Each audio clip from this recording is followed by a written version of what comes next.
Okay, magandang araw mga pare. Kamusta kayong lahat? Ako nga pala si paring RJ at meron tayong pag-uusapan ngayon na sino ba ang papalit kay BP Sara kung sakaling ma-impeach siya?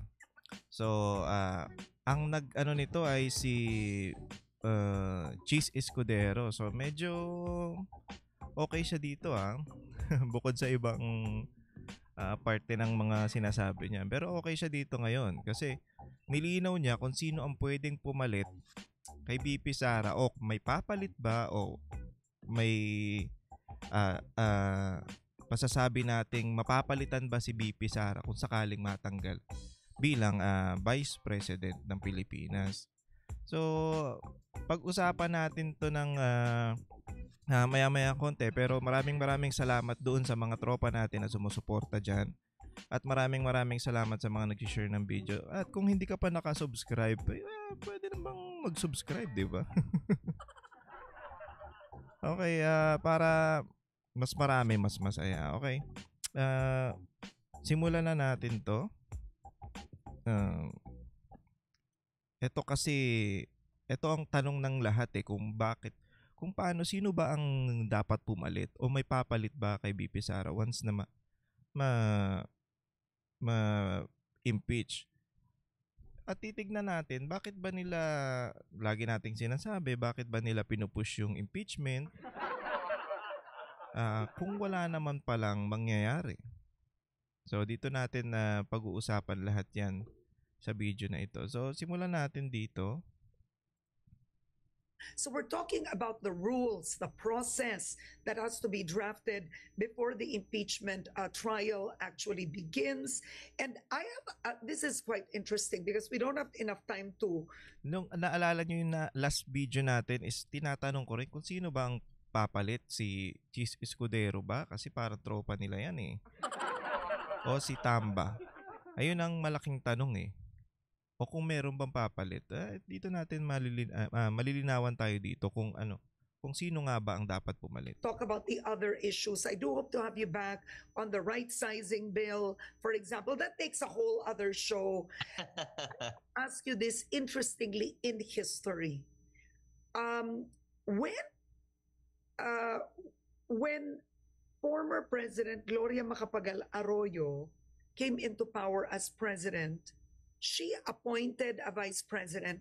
And my memory is correct, right? Yes. It was Gingona, Senator Gingona. Ito yung naalala niyo yung 'di ba pinababa si Erap sa pagka-presidente nung anong year nga ba yun?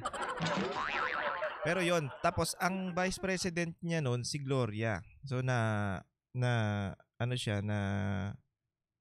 syempre automatic ang vice president magiging presidente once na matanggal yung presidente o bumaba yung presidente. Sa kaso ni Erap is bumaba siya bilang president, di ba? So si Gloria, ang mangyayari pala doon, si Gloria ang tatayong presidente ngayon, siya ang mag-a-appoint ng vice president. So tuloy natin. What does the Constitution say? And I understand if you want to be careful about this because you are the Senate President at this point. But what does the Constitution say if a Vice President is impeached and convicted? Who becomes the Vice President? So ito yung tanong niya. Sino ang kung sino ang pwedeng ipalit o sino ang magiging Vice President once na matanggal yung Vice President sa kasalukuyan? So medyo tricky yung tanong kasi parang ito lang yung first time na mai-impeach ang na i-file na i-impeach ang Vice President Di ba kadalasan presidente ang ini-impeach? Kaya nga ang weird, di ba? No succession in terms of rank. So the president is number 1, the vice president is number 2, the Senate president is number 3, the speaker is number 4. Okay, speaker number 4. Huli pa pala si Tamba. There is no succession. Hindi papalit ang Senate president sa vice president kapag na-impeach, natanggal, nag-resign, naging incapacitated. Hindi rin papalit ang speaker sa Senate president. O yan malinaw. palakpakan.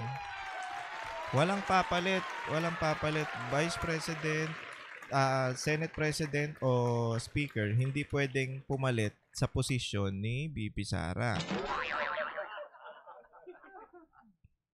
So bakit nila pinupush?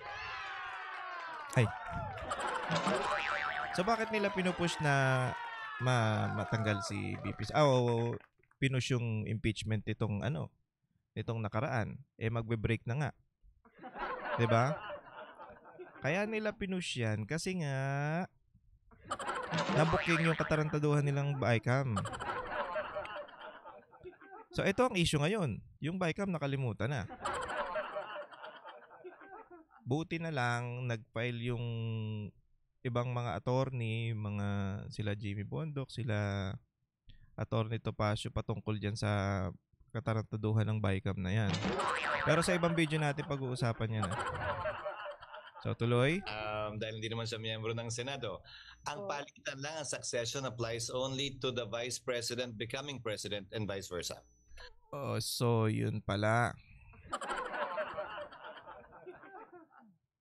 So, hindi pala pwedeng mapalitan ng Senate President or ng Speaker ang posisyon o maupo sa posisyon ng Vice President. So, anong point ng pag-aano nila ng kundi rin naman pala mauupo si Tamba. 'Di ba? Anong point nun? Para sirain si VP Sara. Once na masira na siya, baka tumaas yung baka bumaba yung rating niya. At mahirapan ng manalo sa 2028. So maaga pa lang talagang tinatrabaho na. 3 years pa, tagal pa. Tuloy. Pag may nangyari sa presidente. So what will happen? If the president, like in the case of former President Arroyo, when she became president, the position of vice president became vacant. As president, she appointed/nominated a member of Congress, and that's what's provided for in the Constitution. And not the SP, no? I mean, the Gingona was a sitting senator. Okay, yeah. President can choose from amongst the members of the House and the Senate. Yun. So hindi ko alam kung maa-apply to dito sa dito sa case na to kasi ang natanggal Vice President yung case ni Gloria kasi Vice President siya naging presidente, so vacant yung position ng Vice President. Kaya siya nag-appoint. Hindi ko lang alam kung si Marcos ba o kung dito sa issue na ito, dito sa part na to na si Marcos ba ay mag-a-appoint ng Vice President. Katapusan na natin pag nangyari. Pero baka naman siguro pagbobotohan pa yan.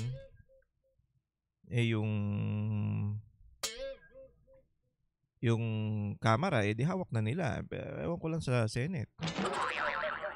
Parang hindi pa naman. Pero botohan daw Botohan ang mangyayari dyan So pag nakuha nila yung majority lahat ng majority sa Senate,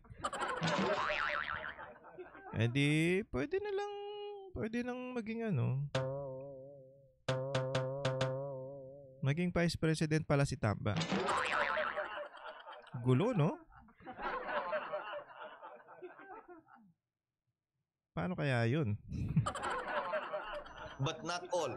Because the minimum age for congressman is 25, the minimum age for senator is 35. The minimum age for president and vice president is 40. So he can only choose from among the 40 years old and above congressmen. So 40 years old. Ang pwede lang daw piliin is 40 pataas na congressman tsaka sa senador. So ilang taon na ba to si i-research natin ilang taon na ba to si Romualdez? Romualdez. Martin Romualdez. Age. Tignan natin Martin Romualdez. Ano ba to nakalagay? Born November 1963. So, 1963,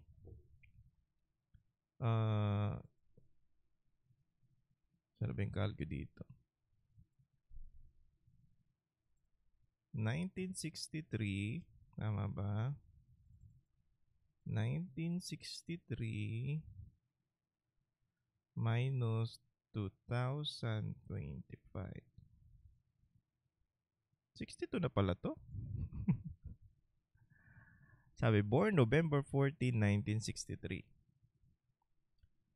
So, tama ba? Kung di ako nagkakamali.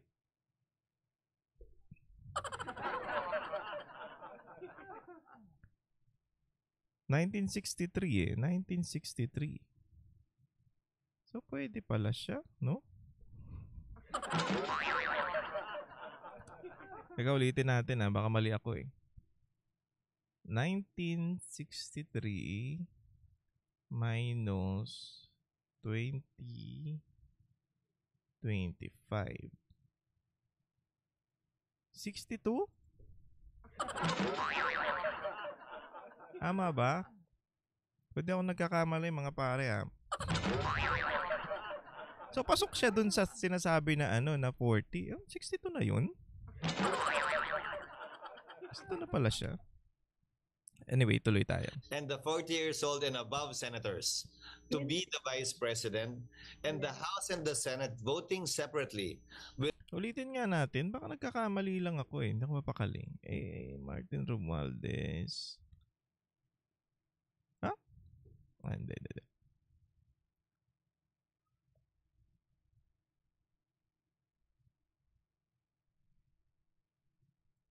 Ulitin natin Martin Romualdez. 61. So 61 nga, di pasok siya doon. Kasi 40 pataas daw ang pwedeng piliin ng ng presidente na pumalit sa bilang vice president So pasok pala siya. Galing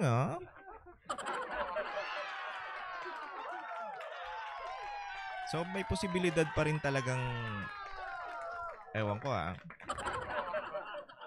maging maging vice president. Confirmed by a simple majority vote the choice of the president. So kung yung choice ng presidente hindi naka-majority vote, pili siya ulit.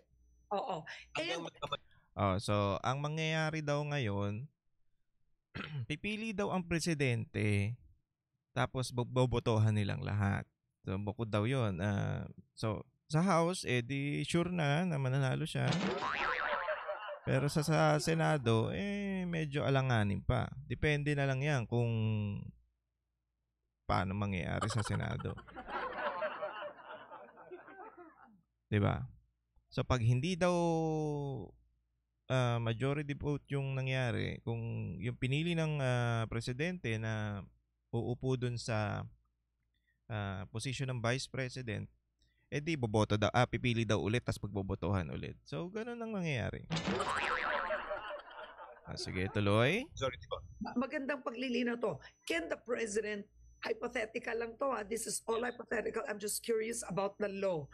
Can he appoint a mayor, a vice mayor, a cabinet secretary? Only from Congress, Karen. Okay. A congressman and a senator aged 40, as I said, because the requirements for vice president is the same as the other requirements. Natural-born citizen, able to read and write, registered voter. Pareho na yun sa congressman at saka sa senador, except for the age.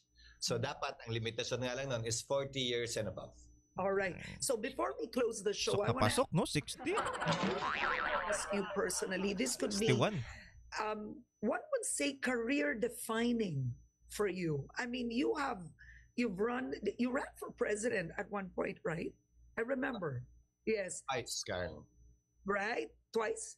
Vice. Yes. Tinan mo yung memory ko sa tagal ko na angkor, hindi ko na matandaan anong mga tinakbo ni Joe. Matanda lang talaga tayo. Okay. All right. So, but this could be career defining for you as it was for Juan Ponce Enrile, even Hilario Davide. I think before we go is, what is your personal your personal mantra as the presiding officer of this impeachment trial? What do you hope to be, hope to achieve? You know, I mean, all eyes will be on the Senate, but also on you, how you conduct yourself. Well, probably, Karen. That's why I've been very careful. I'm about to end my term. I'm seriously thinking about not running anymore in 2028, and I Okay. would want to finish it off on a good note. But impeachment trials such as this one cuts both ways, Karen. It won't only make you, it can also break you. So, hindi naman porket may spotlight, agad-agad, bida. May nabibigyan ng spotlight na nagiging kontrabida. I won't mention names, but there were certain senators before, given their performance or absence of it or lack of it in the impeachment, that made them unelectable already in elections that ensued. So, it So, ang point niya dito is mag-ano daw siya, malapit na daw siya magpahinga. Anyway, ang inaano niya dito is hindi porket daw may sa palagay ko okay yung sagot niya. Palagay ko lang naman. Kasi hindi porket merong spotlight nga ano niya yung may mga ganyang bagay. Sabihin na natin hindi porket may impeach si VP Sara, papasok na ako kagad. Parang ganun ganun. Ganun lang ang pagkakaintindi ko. It's both ways, Karen. And I hope impeachment court judges would keep in mind fairness, being ensuring that it is not our job to convict nor acquit. Our job is to render justice, whatever that may mean. It may mean a conviction, it may mean an acquittal, but whatever that may be, we should render justice. So justice being simply defined as giving every man, giving every woman his or her due. Again, whatever that means. I think we should all concentrate on that. People will Puro English, sir. Hindi ko na maintindihan. be pleased. Some people will be pleased. Some people will be happy. Some people will be sad. Some people will be mad. But we shouldn't care about that. What we should care about is where the evidence takes us. That is Okay. where we should go. Where the evidence takes us. Yung ganun sana, hindi Sa ano, basta may pera, dun kagad Congress Sa Senado daw, ewan natin, pero sana kung ano yung ebidensya, makita yung ebidensya, may patunayan. Kung ano nga yung nilabag ni VP Sara, dun tayo babase. Hindi yun dun sa mga Castro. Ang malupit, convicted, tapos yun ang nagpapa-impeach. Diba? Kung sino pa yung convicted, yun pa yung nagpapa-impeach ng Vice President. Tutusin, dapat siyang matanggal dyan sa lumalabas pa yan. Gusto pang tumakbo sa gusto pang tumakbong senador. Nothing less, nothing more. All right, thank you so much for joining me today, Senate President. Please, Escudero. Thank you. Thank you. 9 o'clock. So, ayan na nga. Dito na lang. Ang masasabi ko lang dito, hindi ko alam kung paano nila ma-apply yun. Kasi that time daw, yung part na yung kay Gloria tsaka kay Erap, nung si Gloria ang naging presidente, siya ang namili nung siya ang nag-appoint nung tatayo sa kanya bilang vice president. So, ang sabi ni Chase Escudero, pa daw yan, hindi ko alam kung paano nila i-apply sa kasalukuyan, pero ang sabi niya, mamimili pa daw yung presidente, mamimili daw yung presidente kung sino yung gusto niyang i-appoint doon sa House of Representatives tsaka sa Senate. Na ang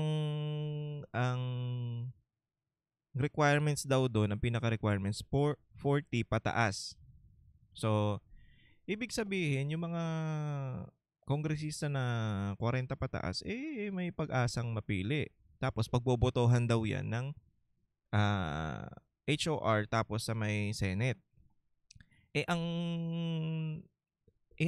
malupit dito, si Tamba pala 61 na. So, pasok siya dun sa 40. Ang galing. So, may pag-asa siya talaga. Ang malupit, hawak niya yung HOR. 'Di ba? Hawak niya yung House of Representative. Tapos sa Senado, may mga tropa din siya dyan. Kasi may mga pumirma May mga pumirma dun sa BICAM, di ba? May nai-influence din siya dyan siguro. Pero hindi natin alam kung ano magiging sa mga susunod na kabanata. Alam ko, July ba? Ang mangyayari dyan, di ba? Yung resume ng session. So, paano kaya yun? Kung ang mga mananalo ng ngayong 2025 na senador, kakampi nila, edi tapos tayo dyan. Kaya isipin nyo kung sino yung dapat nyo iboto. Huwag nyo iboboto yung mga pumirma. Dapat pag-isipan nyo yan. Kasi once na hawak na nila yung HOR, hawak na nila yung Senado, pag nahawakan pa nila yan, edi wala na. Tulog na lang.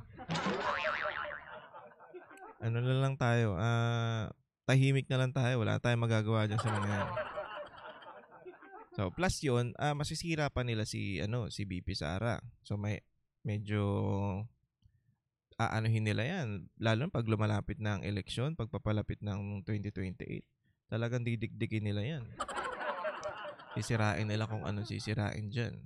Kaya, magmasid tayo mga pare. Mga kababayan.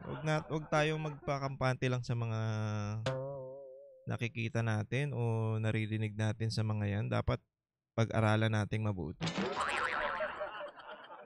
Kasi baka mabudol na naman kayo. So, pero naniniwala naman ako na hindi yan sa Senate. Sana hindi hindi naman may impeach si VP Sara pagdating sa Senate. Sana. Pero hindi natin masabi, pero wag naman sana. So hanggang dito lang ang ating video mga pare. Maraming salamat. Ingat kayo lahat. God bless.